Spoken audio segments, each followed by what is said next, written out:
Thank you, Jason, and thanks to all of you for being here. This is a tremendously exciting event. We are all here to explore the concept of progress, and that's what I plan to talk about this morning. I will ask the questions, what is progress? How can we tell whether there has been progress? Are we making progress today? And why is progress so hard, and how can it happen at all? So let me start out with what progress is. I think we can characterize it as improvements in human flourishing. There are dimensions of human flourishing: life, health, sustenance, prosperity, peace, freedom, safety, knowledge, leisure, happiness. All of them can be measured. If they have increased over time, that, I submit, is progress. Now, it is not that these are not debatable at all, but they do command widespread consent. And of course, they are a prerequisite to everything else, including discussing what progress is, namely, if you are dead, if you are starving, if you are diseased, then pretty much all else is irrelevant. So as prerequisites to everything, they commend themselves as values that we ought to maximize. Has there been progress? Well, here is how you should not try to answer that question, and that is to follow the news.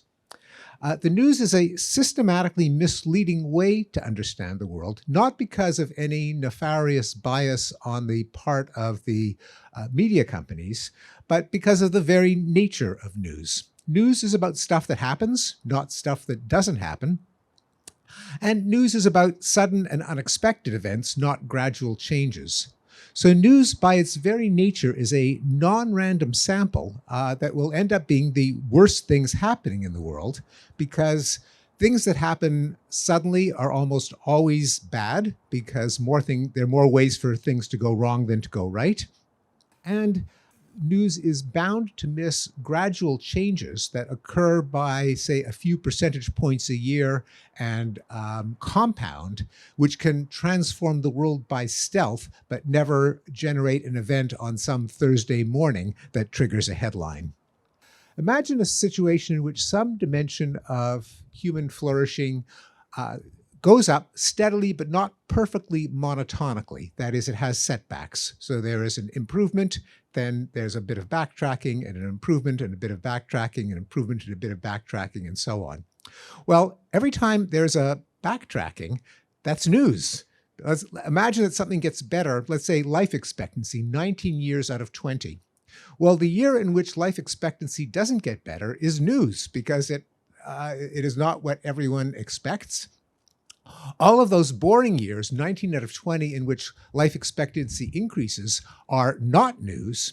And so someone following the news can see a series of stories about how life expectancy is declining, and therefore be systematically misinformed about the longer-term trend.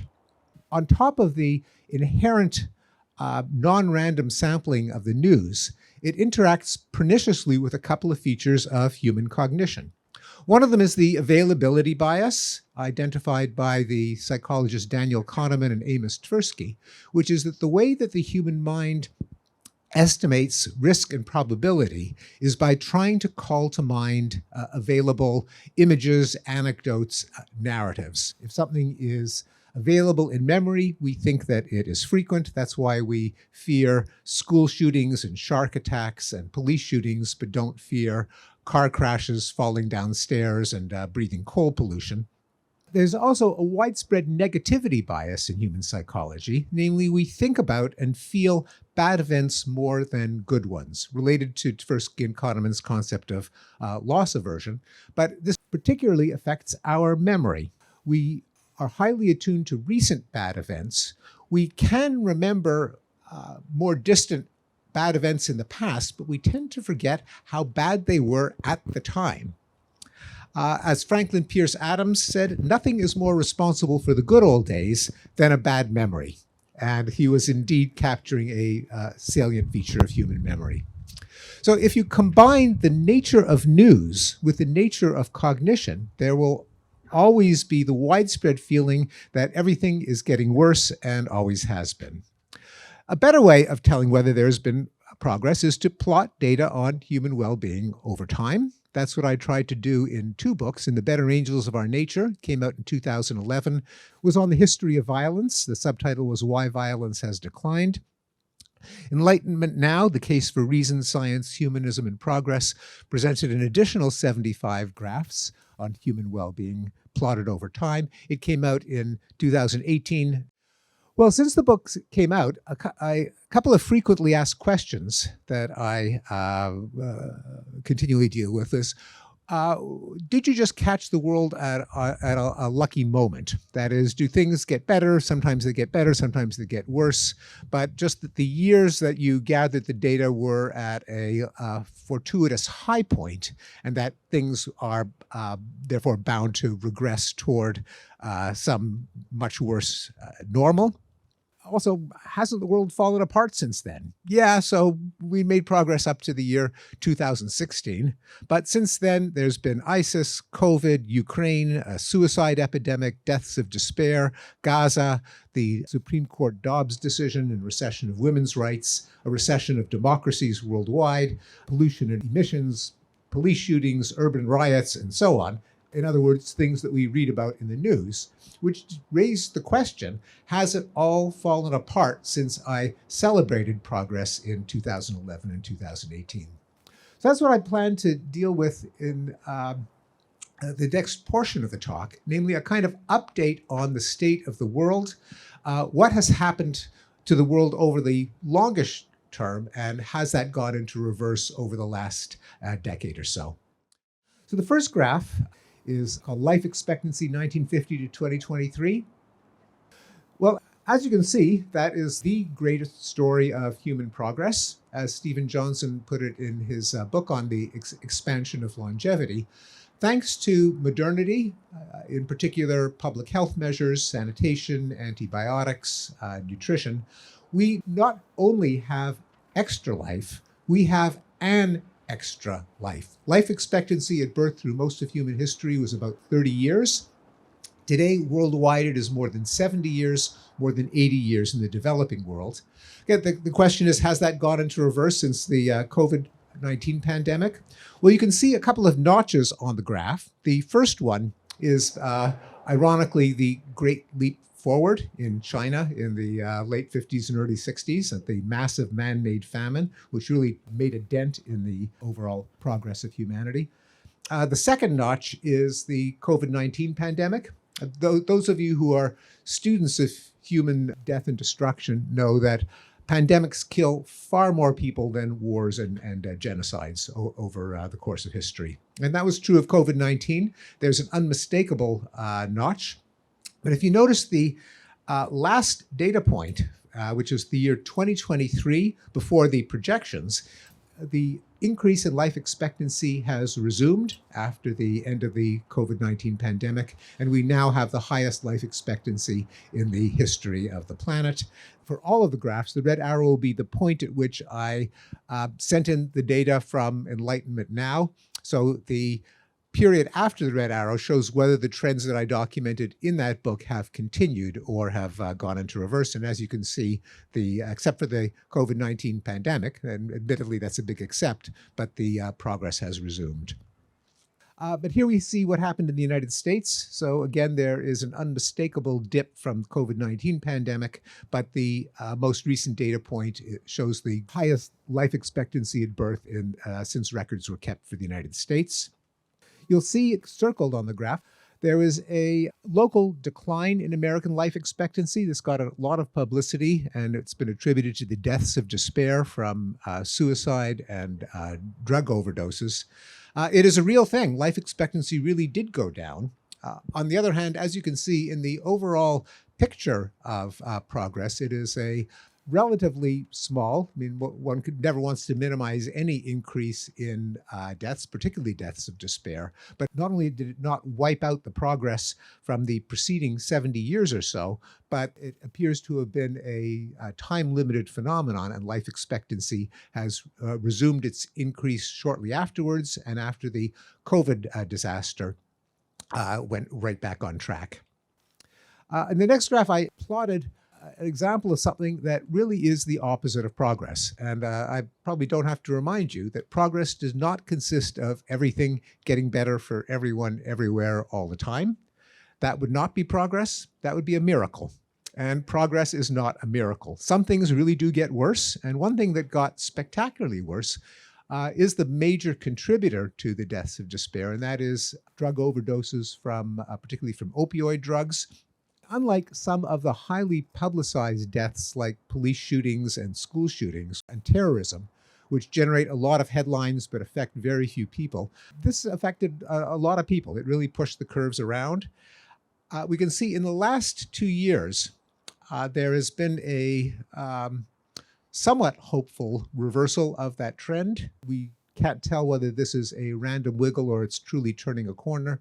The people that I've spoken to who track overdose deaths believe that this really is a significant change, although it still leaves us at a pretty horrific high level, probably attributable to combination of the widespread availability of naloxone and simple burnout. As with the crack cocaine epidemic of the 1980s, people see what happens to their friends, their relatives, their communities. They get repulsed, and there's a movement away from drug overdoses. But anyway, this is an example of how not everything is progress. Some things really do get worse, and hopefully this will get under control.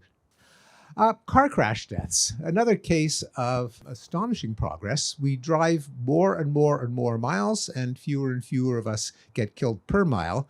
The arrow shows decades of declines as a result of traffic law enforcement, highway construction, and safety technology in cars. I was rather alarmed when there was a spate of headlines on how that process had gone into reverse because of distracted driving, people texting and driving at the same time, the peculiar American turn to every suburban vehicle looking like a Mack truck with a big wall of steel that flattens pedestrians instead of allowing them to slide up the hood, and a retreat of law enforcement, both from the libertarian right and from the police-hating left. All of those contributed to a reversal in the trend, but if you actually focus your eyes on the line, you'll see that that reversal was actually pretty small for all the headlines it generated, considering the overall trajectory. And the reversal has been reversed, and we're back on track of traffic deaths coming down again. Health. All those extra years of life expectancy would be a dubious form of progress if they simply consisted of being confined to a bed in an old age home. And so more relevant would be quality adjusted life years, or the inverse of disability adjusted life years, namely how many years are lost to death and disability, weighted according to how awful the disability is. The next graph shows that there was a steady decline. It would be even more dramatic if I showed you data prior to 1990, when these data first started being kept systematically. There was, as with many measures of well-being, a reversal during the COVID-19 pandemic, but afterwards the progress resumed, and we were again at a world record for lowest years lost to death and disability. After the dotted line, you see the projections from the Institute of Mental Health Metrics for what various scenarios in the future, all of which are positive. Sustenance. Thanks to the agricultural revolution of the 18th century, which introduced crop rotation, selection of vigorous hybrids, the mechanization of agriculture in with the Industrial Revolution, the Green Revolution of the 1960s, people are better and better nourished, and the chances of dying in a famine, which through most of human history could come at any time after a crop failure or other disaster, has gone down. Next graph shows the human population, and the exponential increase in the red line shows that human population massively expanded, and then exactly contrary to the predictions of Thomas Malthus, the probability of dying in a famine has gone down at the same time as the population of humanity has increased. I did focus, though, on the last 18 years or so, and the next graph on undernourishment shows that the overall trend has been downward, but here too, there has been a reversal, and some of the progress of the last 6 or 7 years seems to have gone into reverse. Still, people are less undernourished than they were in the first decade of the 21st century, but there has been some bad news there, some slowing down of the progress in keeping the world fed. Prosperity. This is a graph that's familiar to economic historians, that for most of human history, growth in generational wealth was pretty much non-existent, less than 1 pixel high on the graph for about 1600 years until the Industrial Revolution happened, and then gross world product increased about 200-fold. Again, the question is, that was then. The various recessions and stagnations and pandemics, has that sent gross world product backwards? Well, the next graph zooms in on the last 30 years, and except for the Great Recession and the COVID-19 pandemic, the gross world product continues to improve, and we are, as before, at the highest point in recorded human history. Now, again, this would be a dubious example of progress if all of those gains went to the proverbial 1%. What happens if we look at the other end of the distribution at extreme poverty? After the increase in longevity, probably the decrease in extreme poverty, as best we can measure it retrospectively using a constant yardstick, is one of the great success stories in the history of our species. 200 years ago, by current definitions, the estimate is that about 90% of humanity lived in a state of extreme poverty. By the end of the second decade of the 21st century, that was less than 9%. Again, has that gone into reverse? The next graph zooms in on the last 35 years, and it shows that extreme poverty has continued to decrease. It's now at about 8%. What about the United States? The next graph shows the, at least according to the economists that I spoke to, probably the best measure of poverty in the US. This, of course, is not extreme poverty, which is almost negligible in the United States by global standards. And in a development that very few people appreciate, American poverty has gone down since 1960 from about 30% to about 10%.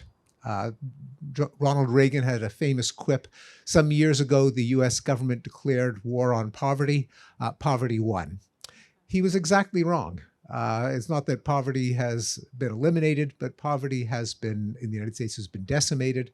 A combination of, there's something to please both the left and the right. It's a combination of just sheer economic growth. As John F. Kennedy put it, a rising tide lifts all the boats.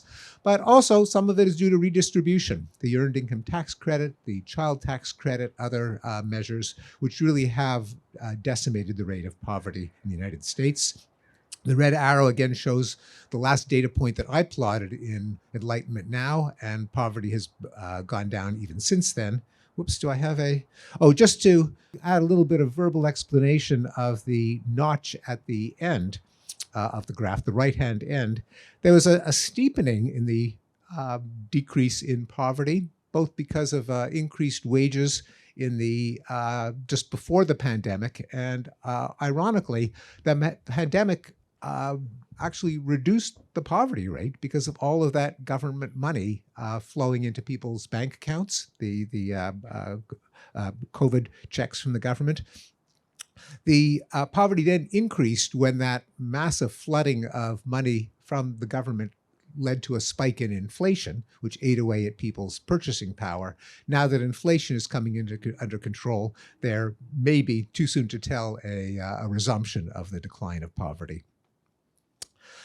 Peace. So the 20th century, taken as a whole, could not exactly be counted as a success story in the annals of progress, given the two unmistakable spikes of bloodletting corresponding to World War I and World War II. But then, contrary to predictions that people of my generation grew up with, that it was only a matter of time before we would have World War III. It would be a thermonuclear war. It would pit the United States against the Soviet Union. World War III didn't happen. The Soviet Union went out of existence. and a period sometimes called the Long Peace came in after 1946, when great powers stopped fighting each other for the first time in history, and wars of all kind made a bumpy but unmistakable decline. The next graph shows that decline. It plots battle deaths since 1946.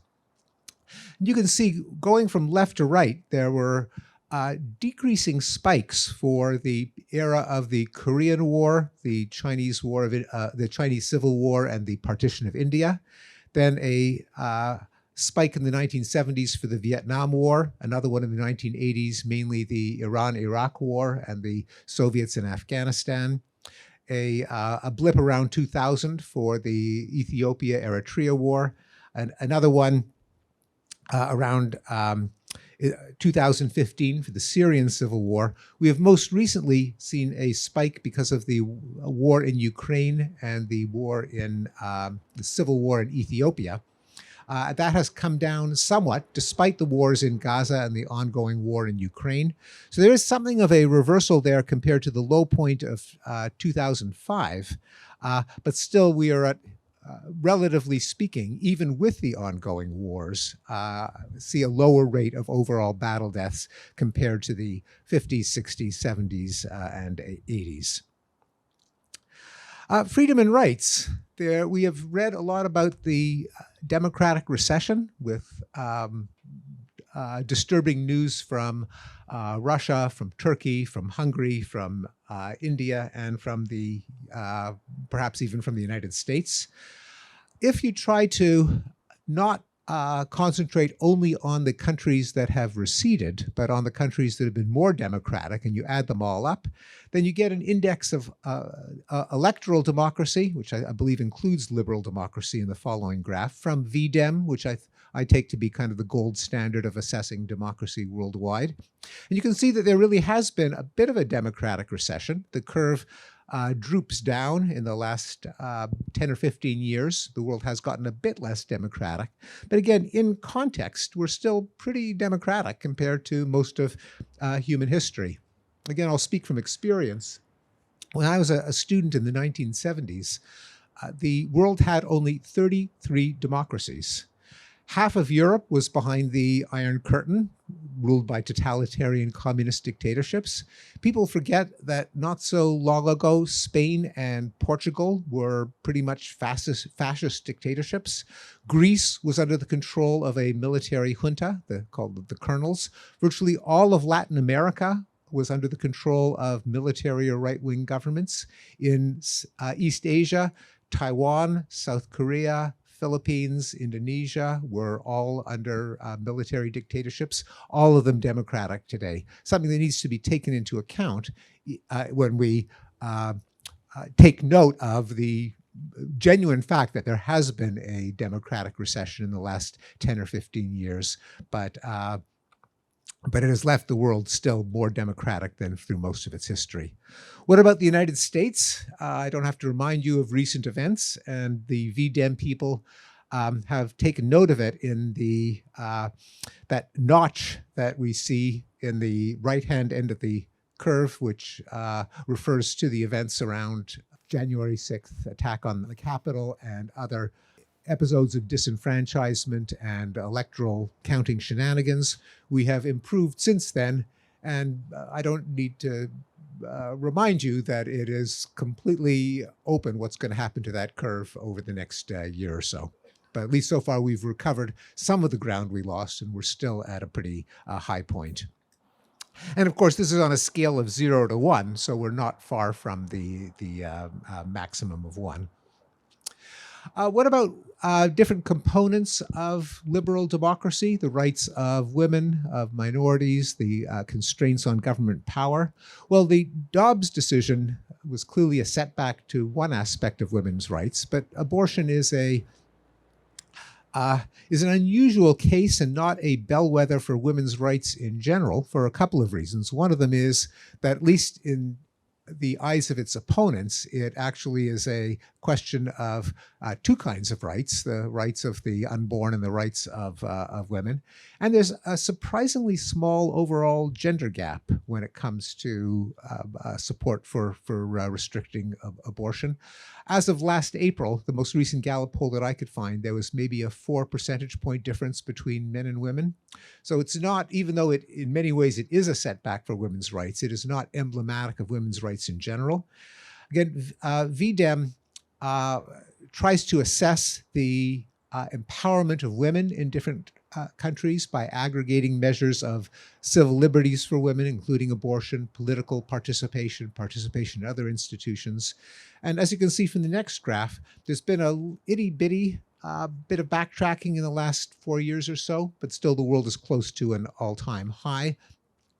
The United States is just depicted in the next graph. And again, there's a bit of a drooping at the very last data point, but by and large, women's participation in education, in business, in government is at very close to or at an all-time high. LGBTQ rights continue to improve across the world. The number of countries that have decriminalized homosexuality, the number that have approved of gay couples adopting children, of same-sex marriage, of legal changes in gender continues to improve, although those measures are considerably lower, but it's pretty clear what the direction is. And the death penalty may be on death row, except for a few countries like Iran, China, and the United States. The overwhelming global trend is toward abolition. This graph shows the red arrow shows the last point that I plotted in Enlightenment Now, and as you can see, I hope you can see that the area graph came out in the reproduction. The trend toward abolition continues to increase.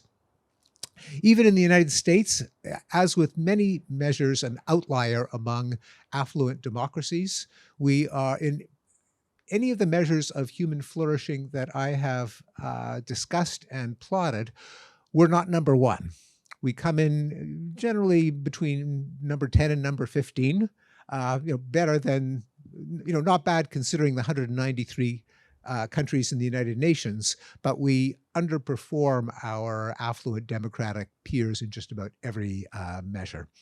And we're outliers when it comes to the death penalty. We're pretty much I think the only affluent democracy that continues to have the death penalty. But even in the United States, the trend is downward. More and more states either abolish it either de jure or de facto, then namely they have it on the books, but the prisoners on death row die of old age because of the endless delays in legal appeals. Violent crime, another accomplishment in human progress that very few people are aware of is that in modern societies, the rate of death from homicide has plunged since the Middle Ages by a factor of about 30, at least in other affluent democracies. In the United States, we have a higher homicide rate than our democratic peers. But even then, the rate in the Middle Ages, as historians estimated, is about 35 per 100,000 per year. In most European countries, it's 1 to 2 per 100,000 per year.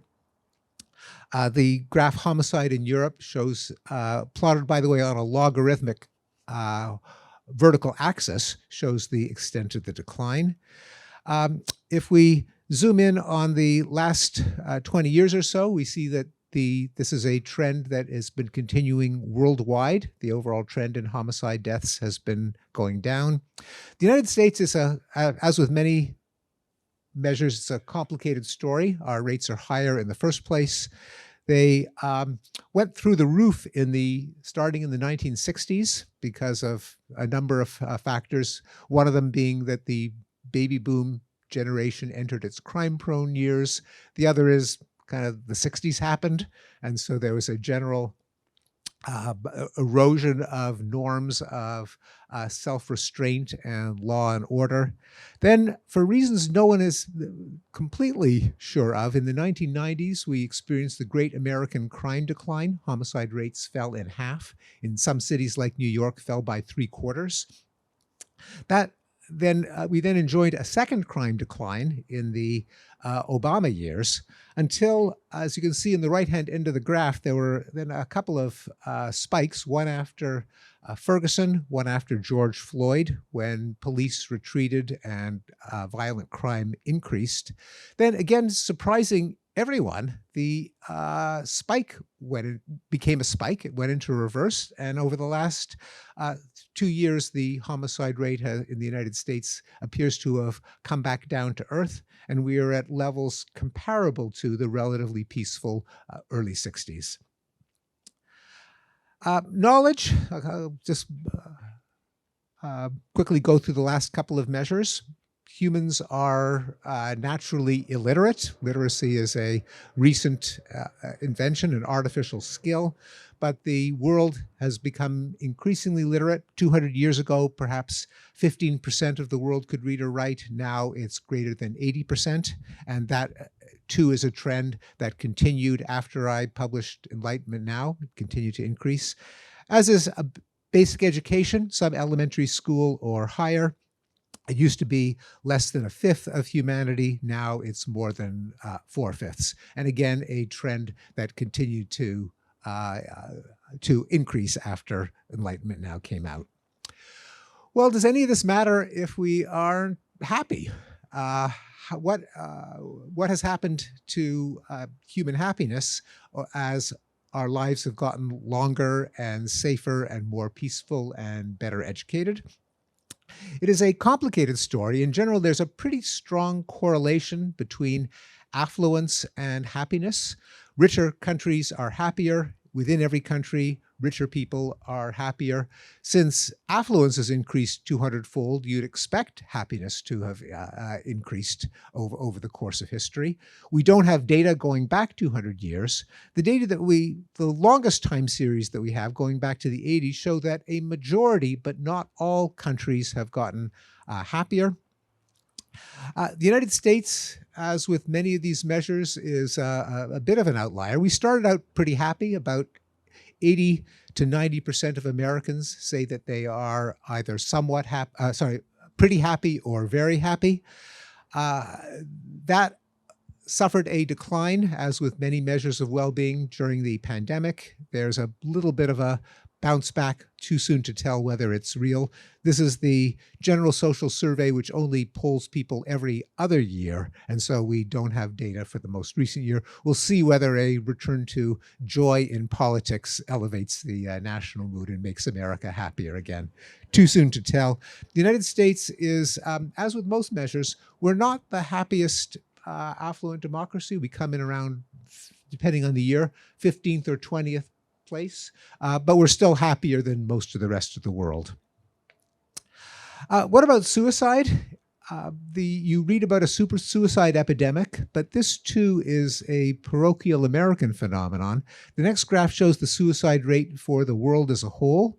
And as you can see, there's been a dramatic decrease in the global suicide rate as best it can be measured. Causes are complex, but urbanization being a major one. People are more likely to kill themselves in small villages than in big cities.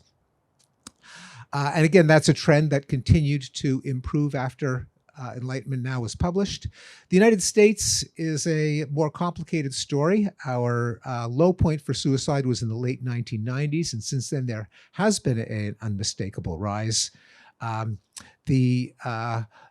Though overall lower than in earlier decades before this graph started. The rate for the 19th century, as best we can estimate it, was far higher than it is today, consistent with the overall trend that urbanization and industrialization lowers the suicide rate.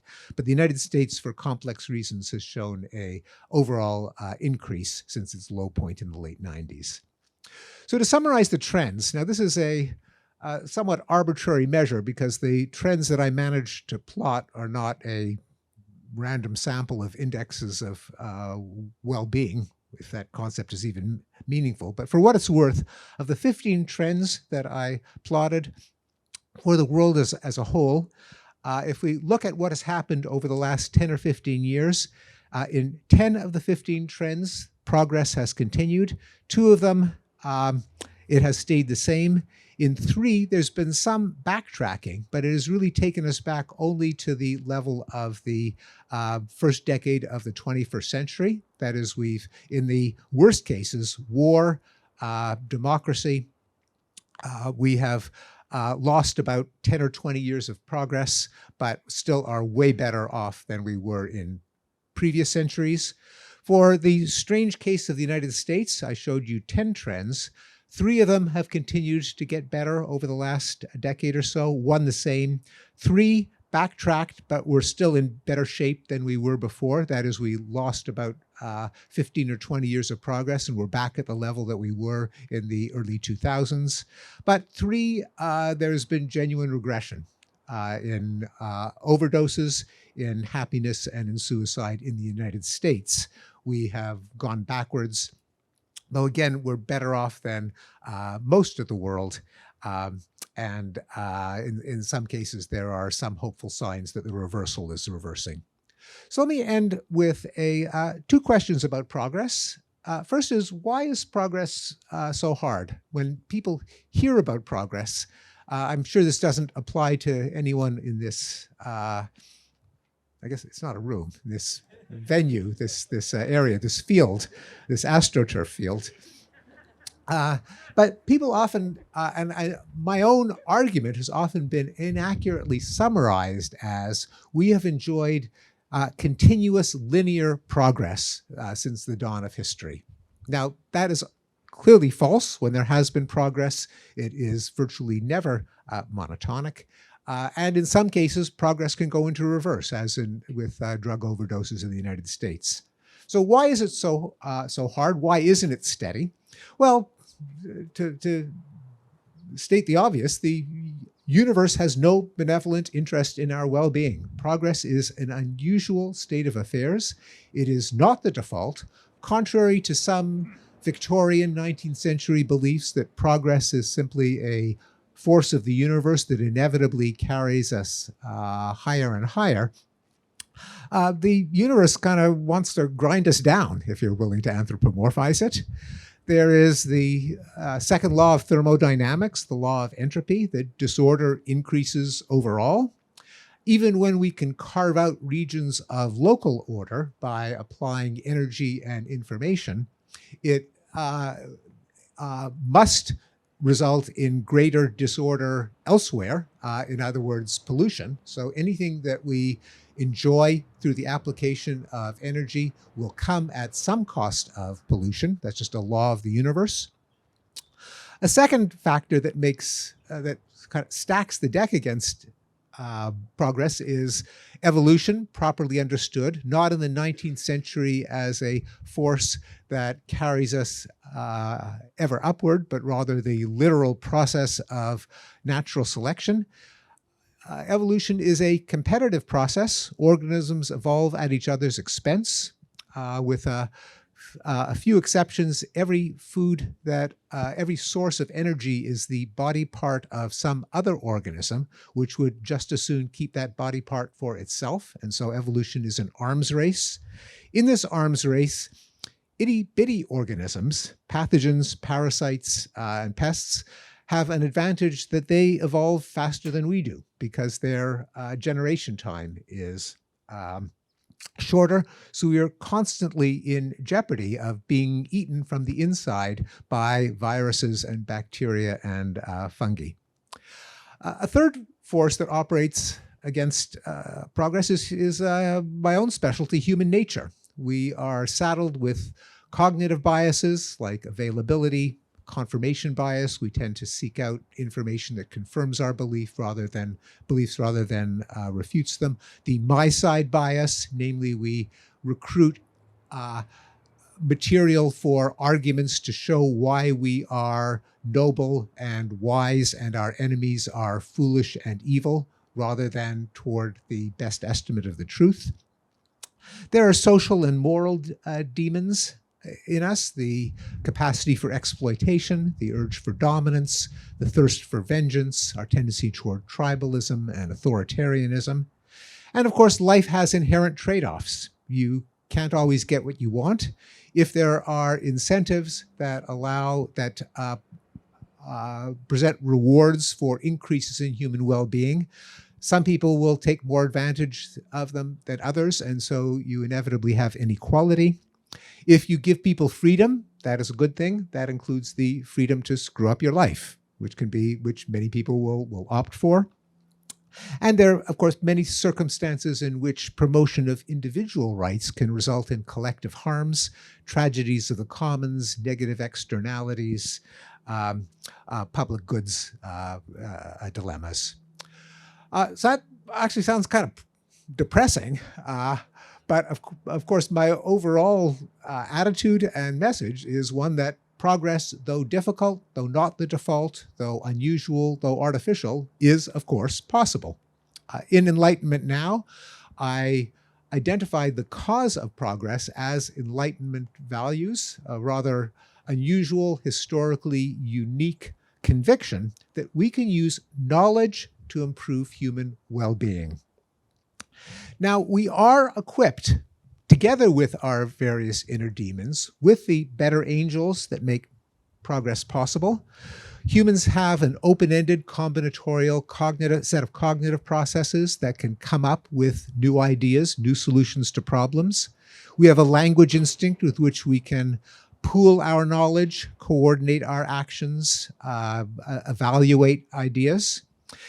We have developed institutions that compensate for our cognitive biases by pooling good ideas and weeding out bad ones. Institutions like science, democracy, the judicial system, responsible journalism, record-keeping agencies in which one person's desire to be right can serve as a check on other people's desire to be right. As long as you have free speech and open discussion, then bad ideas can be weeded out and the pool of knowledge can expand. We also are endowed with some kernel of sympathy, the capacity to value other people's well-being along with our own.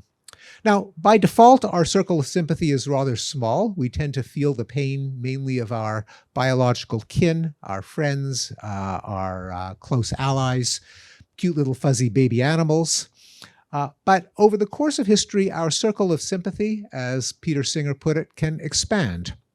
It can expand through forces of cosmopolitanism and mixing, by education, by journalism, by art, by mobility, people rubbing shoulders with people unlike themselves, even by the application of pure reason, that as soon as you have to convince other people of an argument of how we ought to act, you can't privilege your own interests over theirs just because you're you and they aren't, and hope that they will take you seriously, any more than you can argue that the piece of land that I happen to be standing on is special because I happen to be standing on it. That's an argument that isn't going to go very far. And so the very process of rational discourse has a kind of momentum that is going to push people toward universal standards and values. This is the idea that our circle of sympathy may expand, that we may agree that human flourishing is the value that all of us ought to strive for, is by no means romantic, utopian, starry-eyed. We have seen it accomplishments in human history. The Universal Declaration of Human Rights, for example, a kind of humanist manifesto, was adopted without opposition by a variety of Western and non-Western countries, including India, China, Ethiopia, Burma, and 7 Muslim countries. In the 1990s, the United Nations Millennium Development Goals were adopted by 191 out of 191 United Nations members. So aspirations that the betterment of humanity could be a universally adopted value are demonstrably possible. Renewed by the so-called Sustainable Development Goals, adopted in 2015 by 192 out of 192 United Nations members. So again, both the capacity for expanding knowledge and the capacity for expanding sympathy are demonstrably possible. I'll end with two quotations that I think capture the possibility of progress and the hope that future progress is possible. One of them is from the physicist David Deutsch, and I use this as one of the epigraphs for Enlightenment Now. Everything that is not forbidden by laws of nature is achievable given the right knowledge. The other comes from the historian of the rise and fall of civilizations, Arnold Toynbee, actually a rather pessimistic person, but nonetheless made a profound observation that I think should be an inspiration to all of us today. The 20th century will be chiefly remembered in future centuries, not as an age of political conflicts or technical inventions, but as an age in which human society dared to think of the welfare of the whole human race as a practical objective. Thank you very much.